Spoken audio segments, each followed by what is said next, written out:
Assalamualaikum warahmatullahi wabarakatuh. Perkenalkan, saya Dr. Rika Yusnaini, Eskep Nurse MKes, merupakan salah seorang dosen tetap pada program studi Diploma 3 Keperawatan Fakultas Kedokteran Universitas Malikus Saleh. Video ini dibuat sebagai perlengkapan sertifikasi dosen gelombang pertama tahun 2025, yaitu pernyataan diri dosen dalam unjuk kerja Tridharma Perguruan Tinggi PDD UKT PT. Awal karir saya sebagai dosen saya mulai sejak tahun 2013, di mana pada saat itu saya menjadi dosen pada Akademi Keperawatan Pemerintah Daerah Kabupaten Pidi, Nanggro Aceh Darussalam. Selanjutnya pada tahun 2023 saya bergabung bersama program studi Diploma 3 Keperawatan Fakultas Kedokteran Universitas Malikus Saleh. Dan saat ini saya dipercayakan sebagai dosen tetap dengan tugas tambahan yaitu sebagai kepala laboratorium. Adapun bidang keahlian saya adalah bidang keperawatan, saat ini mengampu mata kuliah keperawatan medikal bedah. Nah, pada kesempatan ini saya akan menyampaikan PDD UKT PT di bidang pengajaran saya yaitu mata kuliah keperawatan medikal bedah 2. Mata kuliah keperawatan medikal bedah 2 ini merupakan salah satu mata kuliah wajib pada semester genap dengan bobot 3 SKS, di mana 2 SKS-nya merupakan teori dan 1 SKS-nya merupakan pembelajaran praktek laboratorium dengan jumlah tatap muka yang didistribusikan dalam 16 minggu, tatap muka 1 kali seminggu dalam waktu 100 menit. Sementara praktikum laboratorium digunakan waktu sekitar 170 menit dalam setiap kali pertemuan. Keperawatan medikal bedah merupakan mata kuliah yang membahas tentang masalah kesehatan yang lazim terjadi pada usia dewasa, baik bersifat akut maupun kronis, meliputi berbagai gangguan fungsi tubuh akibat berbagai penyebab patologis. Di antaranya adalah gangguan-gangguan kebutuhan aktivitas, gangguan kebutuhan istirahat dan tidur, kemudian gangguan kebutuhan keseimbangan suhu tubuh, gangguan kebutuhan rasa aman dan nyaman, dan konsep keperawatan perioperatif. Capaian pembelajaran lulusan pada mata kuliah keperawatan medikal bedah 2 ini mencakup aspek sikap, pengetahuan, dan juga keterampilan. Mahasiswa diharapkan mampu menunjukkan sikap kerjasama, empati, tanggung jawab, dan tentunya dalam memberikan asuhan keperawatan sesuai dengan kebutuhan dan kewenangan klinis dan kode etik keperawatan. Pada aspek pengetahuan diharapkan mahasiswa mampu menguasai konsep teoritis kebutuhan dasar manusia dan konsep asuhan keperawatan baik kepada individu, keluarga, maupun kelompok, baik sehat maupun sakit, sesuai dengan standar asuhan keperawatan. Pada aspek keterampilan, mahasiswa diharapkan mampu untuk memberikan asuhan keperawatan pada individu, keluarga, dan kelompok, baik sehat maupun sakit, sesuai dengan standar asuhan keperawatan.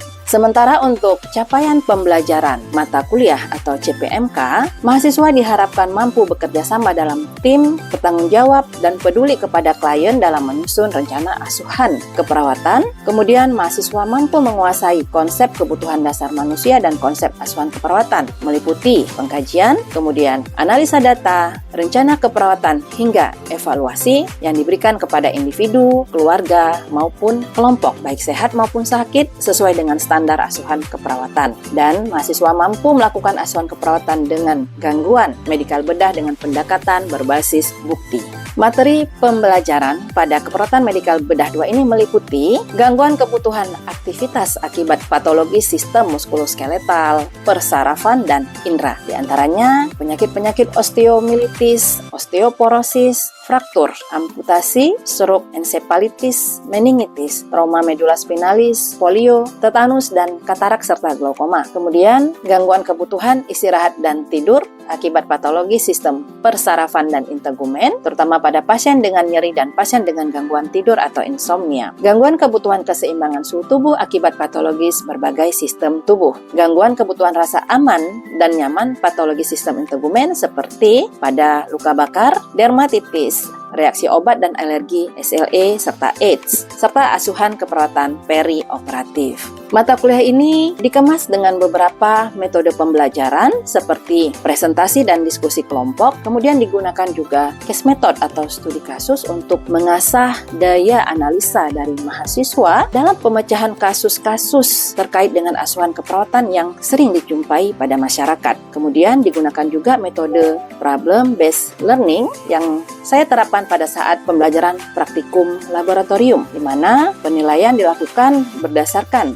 kemampuan skill mahasiswa dalam melakukan beberapa tindakan keperawatan sesuai dengan SOP, yaitu standar operasional prosedur. Selanjutnya, untuk mengintegrasikan hasil penelitian dosen pada mata kuliah ini, saya menggunakan metode literatur review dari hasil penelitian dosen dan juga penelitian terkini. Untuk meningkatkan interaksi antara mahasiswa dan dosen, digunakan juga atau dimanfaatkan berbagai platform seperti penggunaan kuisis, menggunakan Kahoot maupun Spinner agar terjadi interaksi. Biasanya saya menempatkannya pada saat melakukan brainstorming mahasiswa pada saat pertemuan tatap muka. Kemudian mata kuliah ini diselesaikan dalam 16 minggu efektif. Evaluasi tengah semester dilakukan pada minggu ke-8 dan ujian akhir semester dilakukan pada minggu ke-16. Nah, untuk asesmen di sini ada beberapa komponen yang saya terapkan. Yang pertama itu penilaian afektif, kemudian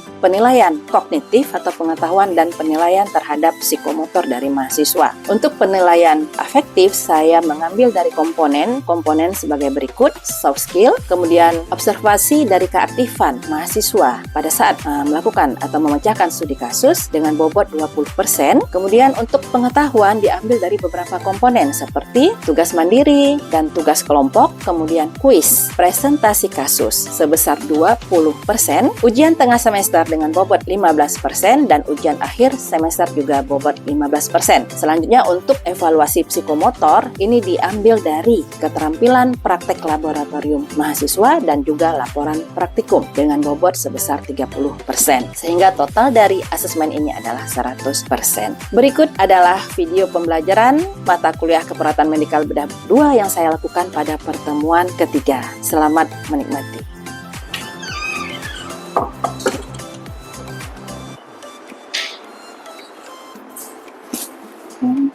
Assalamualaikum warahmatullahi wabarakatuh.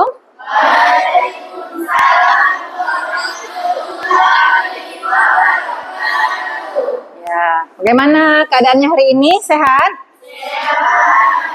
Sudah sarapan semua ya? Ya, alhamdulillah ya. Baik, seperti biasa ya, sebelum kita memulai pelajaran hari ini, kita akan berdoa supaya apa yang kita pelajari hari ini dipermudah oleh Allah dan mendapatkan berkah, bermanfaat untuk kita, bermanfaat untuk semua. Berdoa dimulai. Berdoa selesai. Sebelum kita mulai, Ibu akan absen dulu ya. Kita absen dulu. Siapa yang tidak hadir pada hari ini? Cut Yulia hadir. Oke. Nuri. Ya, ada izin ya. Kemarin sakit ya? Oke, baik ya. Rizka Mulia. Aris. Arini. Baik. Anita.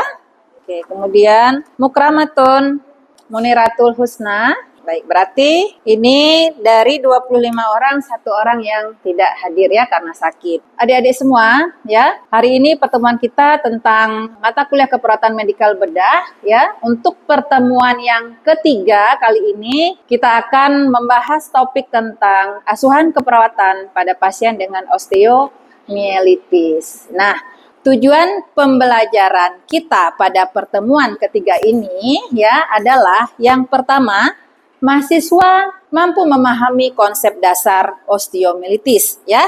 Kemudian diharapkan mahasiswa nanti mampu untuk menganalisis ya masalah keperawatan pada pasien dengan osteomielitis melalui studi kasus. Jadi nanti ada kasus yang akan kita analisa. Kemudian diharapkan mahasiswa mampu menyusun rencana asuhan keperawatan pada pasien dengan osteomielitis. Dan mahasiswa juga mampu mengintegrasikan hasil-hasil penelitian terbaru ya dalam konteks keperawatan komplementer. Nah, inilah capaian tujuan pembelajaran kita pada pagi hari ini. Untuk materi sudah Ibu share di link Google Drive ya. Harapannya semuanya sudah membaca materi yang sudah Ibu share. Sudah dibaca ya? Sudah. Nah, dengan sudah dibaca, semoga diskusi kita hari ini akan lebih lancar karena sudah membaca materinya sebelumnya.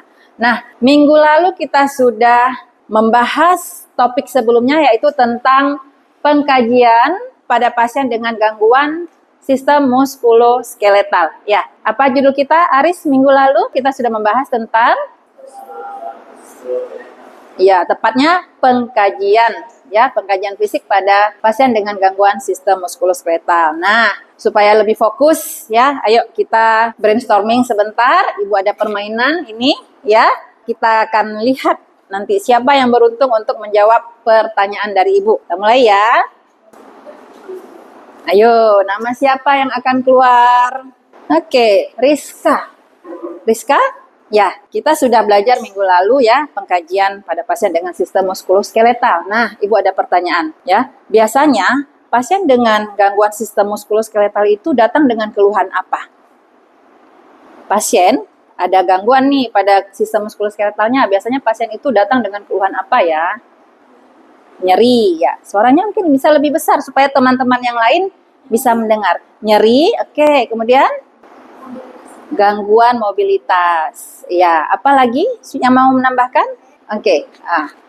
Jelita. Oke, bagus sekali ya.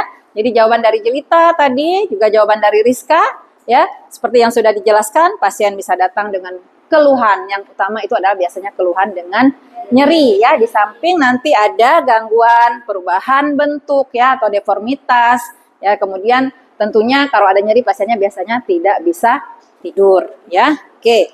Kemudian mau lagi? Kita coba satu lagi ya. Manza. Oke. Manza ya. Jika didapatkan keluhan nyeri pada pasien didapatkan keluhan nyeri pada pasien, tentunya ada data fokus lain yang harus kita gali. Tidak cukup dengan saya sakit di sini atau saya sakit di kaki sebelah kiri seperti itu. Nah, data apa yang harus kita gali lebih dalam pada pasien dengan nyeri? Dengan pasien keluhan nyeri itu data yang bisa kita gali itu ada PQRST. PQRST ya. P itu dia provokasi atau penyebab nyeri ya. Terus? Tajamkah atau tumpulkah yang dirasakan oleh pasien. Ya, bagus. Lalu M itu rasio atau radiasi. Apakah dia di satu titik atau penyebaran seperti itu? Iya, penyebaran. Oke, lagi. Di S itu skala menit atas 10 menit yang dirasakan pasien. Iya, sedikit Ibu tambahkan bahwa di T itu selain lama waktunya, tapi kita juga harus menilai kembali pada saat pasien sedang apa, pasien itu lebih terasa dan pada saat bagaimana nyeri itu lebih berkurang ya. Ada nyeri-nyeri yang pada saat melakukan aktivitas itu lebih terasa dan akan hilang pada saat pasien beristirahat. Namun ada juga nyeri itu yang akan dirasakan terus walaupun pasien sedang beristirahat ya. Bahkan ada nyeri yang muncul biasanya pada saat bangun tidur ya atau pada pagi hari. Nah, jadi banyak sekali karakteristik dari nyeri ya. Oke, kita lanjut. Nah, pertemuan ketiga kita masuki topik merupakan lanjutan ya dari topik minggu lalu yaitu tentang konsep dasar ya atau asuhan keperawatan pada pasien dengan gangguan muskuloskeletal, yaitu kita ambil topik hari ini tentang salah satu gangguan berupa penyakit osteomielitis. Nah, nih osteomielitis. Nah, ada yang sudah pernah mendengar apa itu osteomielitis? Oke, boleh. Siapa yang sudah pernah atau sudah baca kan materi yang sudah Ibu share? Oke, coba Anissa. Osteomielitis adalah itu disebabkan oleh bakteri Staphylococcus aureus. Jadi dia itu juga Iya, benar ya, seperti yang Anissa jelaskan bahwa osteomielitis ini merupakan infeksi ya pada tulang yang disebabkan karena mikroorganisme dan yang biasanya yang paling sering menyebabkan infeksi tulang ini adalah Staphylococcus aureus ya. Nah, infeksi bisa terjadi secara hematogen dan juga bisa secara langsung. Nah, contohnya infeksi-infeksi yang terjadi secara hematogen misalnya ya apabila ada sumber infeksi dari area tubuh yang lain. Apakah pasien mengalami gingivitis atau peradangan gusi, ya, peradangan gusi ataupun mungkin otitis media. Nah, sumber infeksi itu berada pada gusi ataupun pada telinga, tetapi dibawa melalui aliran darah, ya, di mana bakteri tadi nanti akan menempel atau berdiam diri pada pembuluh darah sekitar tulang. Ya, kemudian terjadi kolonisasi. Jadi bakteri itu dia bisa memperbanyak diri di satu tempat yang dia senangi. Nah, karena ada mikroorganisme dalam tubuh, ingat kembali ya, tubuh kita itu punya sistem imun yang akan berusaha untuk mengeluarkan mikroorganisme tersebut dari tubuh, sehingga di situ nanti akan muncul sel-sel darah putih tentunya ya. Ada neutrofil, eosinofil, basofil. Nah, jika dilakukan pemeriksaan laboratorium lebih lanjut, maka akan terlihat ada peningkatan sel darah putih. Kemudian juga peningkatan dari interleukin 1, TNF-alfa yang merupakan penanda adanya inflamasi di dalam tubuh kita. Oke, kita lanjut ya. Nah, tanda dan gejala ya apabila terjadi infeksi. Aris mungkin bisa menjawab selain yang tertera di slide, tanda dan gejala adanya infeksi. Nyeri, apalagi panas, ya, kalor ya, rubor, iya, fungsiolesa atau gangguan fungsi ya.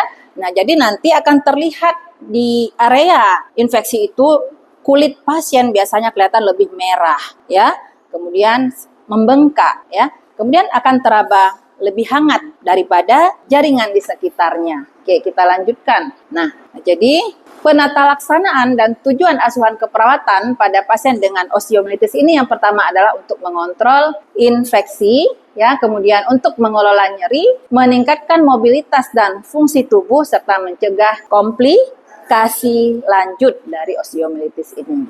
Nah, untuk penata laksanaan, ya, adik-adik bisa membaca nanti di materi yang sudah Ibu berikan ya, penata laksanaan selain dari penata laksanaan menggunakan obat-obatan, kolaborasi dalam pemberian antibiotik, juga kolaborasi dalam pemberian analgetik, ya.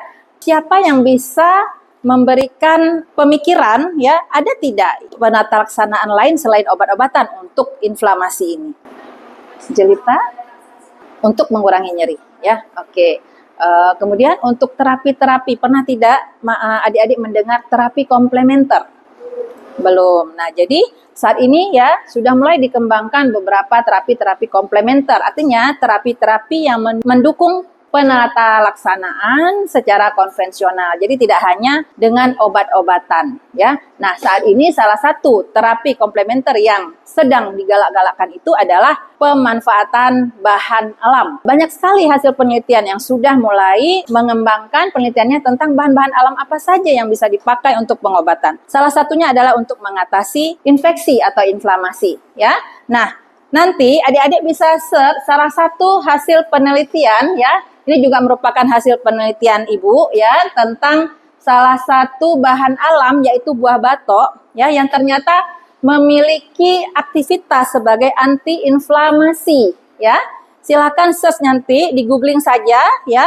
Nama Ibu Rika Yusnaini, mungkin keywordnya nanti bisa menggunakan anti-GORD atau anti-hiperurisemik dan limonia acidissima. Nanti akan keluar ada beberapa artikel yang sudah terpublish ya, di mana hasil penelitian ini ya kita lihat di sini akan menunjukkan adanya pengurangan pembengkakan sendi pada tikus yang sudah dibuat peradangan pada sendi lututnya. Nah, kemudian kita berikan ekstrak dari buah batok ini ya sebagai bahan alam yang ternyata banyak mengandung antioksidan, banyak mengandung fatty acid ya, asam lemak yang ternyata mendukung bekerja dari antioksidan di dalam tubuh kita ya, sehingga pembengkakan pada sendi tikus ini lebih cepat berkurang ya apabila diberikan ekstrak dari buah batok ini. Nah, hari ini ya seperti biasa kita akan gali analisa kita ya, melatih analisa mahasiswa dengan soal-soal yang berbasis pada kasus. Nah, ini Ibu sudah menampilkan ada sebuah kasus ya di mana pasien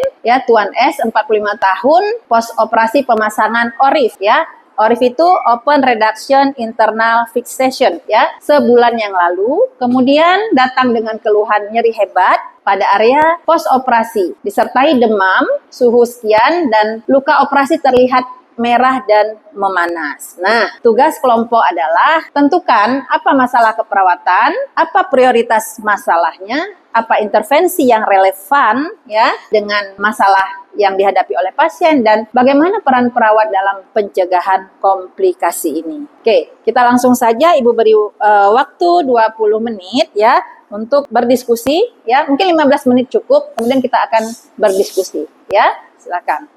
Langsung aja diskusi kelompoknya. Oke, kelompok 1 sudah tahu ya soalnya.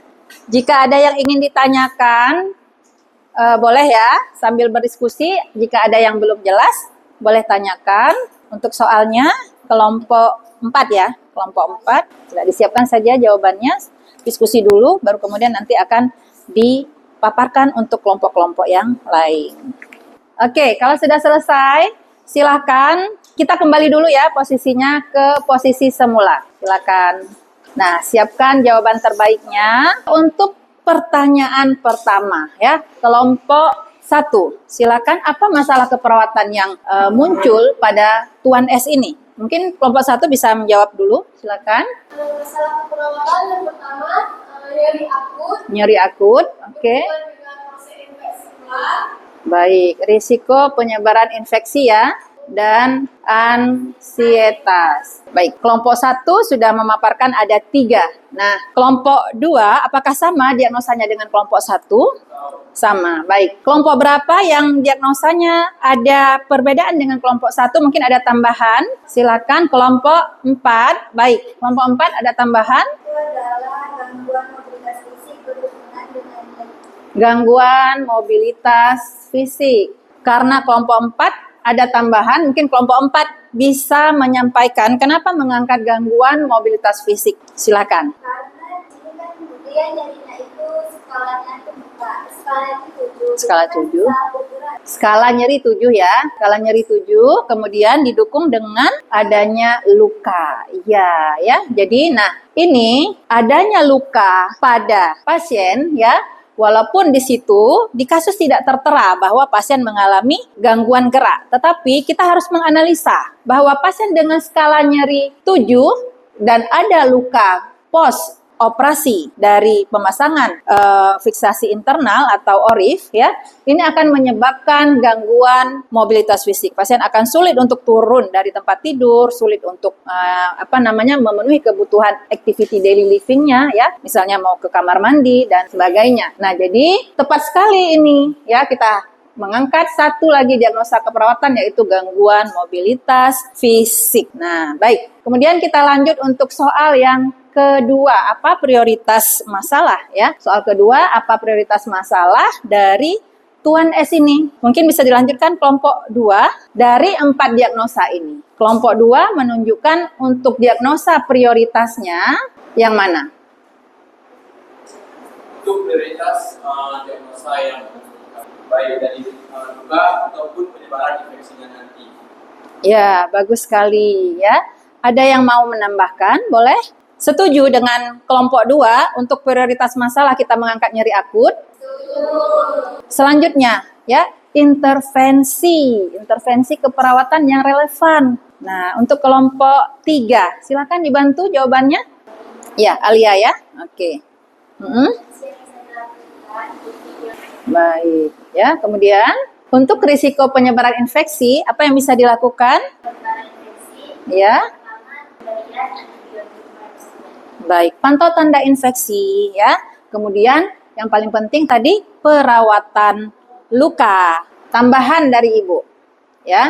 Ingat bahwa banyak faktor yang mempengaruhi terjadinya infeksi pada seseorang. Selain perawatan luka yang tidak steril, bisa juga karena ada faktor-faktor lain seperti nutrisi. Pasien yang tidak cukup nutrisi tentunya penyembuhan lukanya akan terhambat ya. Kemudian faktor usia. Faktor usia ini kan tidak bisa dirubah, akan berbeda tentunya. Nah, kenapa faktor usia menjadi menyebabkan perbedaan dalam perubahan penyembuhan luka? Karena dengan meningkatnya usia, ya, proses penyerapan nutrisi juga terganggu. Jadi masih ada kaitannya, masih ada benang merahnya dengan nutrisi.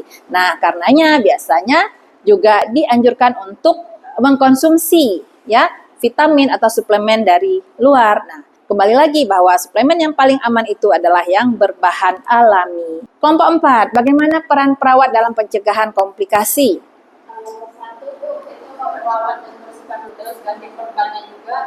Ya. Pantau skala nyerinya, perbannya istirahat.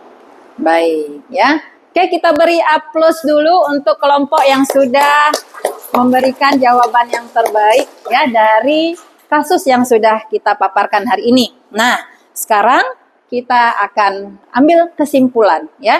Hal apa yang kita baru pelajari hari ini ya? Hal baru apa yang kita dapatkan? Yang pertama, mungkin Anissa bisa memberikan masukan? Ada nggak hal baru yang kita pelajari hari ini? Ini ada obat herbal mengandung anti. Bagus. Lain? Sebelah sinilah Ibu mau dengar nih, dari sebelah sini. Boleh, Sna? Untuk diagnosa mungkin? Masalahnya yang pertama kita kasih itu tentang nyerinya. Ya, baik. Jadi perawatan nyeri ya, jangan lupa. Ya, kemudian kita juga sudah bisa memprioritaskan ya masalah mana yang harus segera ditangani pada pasien dengan gangguan muskuloskeletal. Baik. Nah, jadi kita simpulkan ya, ada beberapa diagnosa yang bisa kita angkat pada pasien dengan osteomielitis ya, ada nyeri akut, kemudian risiko penyebaran infeksi, gangguan mobilitas fisik tadi berhubungan dengan nyeri dan pembengkakan ataupun luka, dan ansietas yang berhubungan dengan kondisi penyakitnya. Oke, kemudian kita simpulkan di sini ya, intervensi yang bisa diberikan tadi seperti yang sudah dijelaskan oleh kelompok 1 dan kelompok 4. Nah, jangan lupa evaluasi keberhasilan dari tindakan keperawatan. Nilai apakah nyeri pasien berkurang, ya, tidak ada tanda-tanda penyebaran infeksi, ya, pada tulang di sekitarnya. Kemudian, pasien mampu melakukan aktivitas ringan. Pasien bisa melakukan makan, minum, bahkan turun dari tempat tidur ke kamar mandi dengan bantuan yang minimal. Kemudian ansietas menurun. Kesimpulan kita pada hari ini. Baik, oke, sekarang refleksi dong sedikit ya sebelum kita tutup. Anita, ya, menurut Anita, apakah bahan alam bermanfaat untuk pasien dengan inflamasi? Oke, alasannya? Untuk menyembuhkan inflamasi karena ada kandungan-kandungan ya nutrisi yang biasanya itu juga akan merangsang pembentukan imunitas tubuh kita ya Anita ya.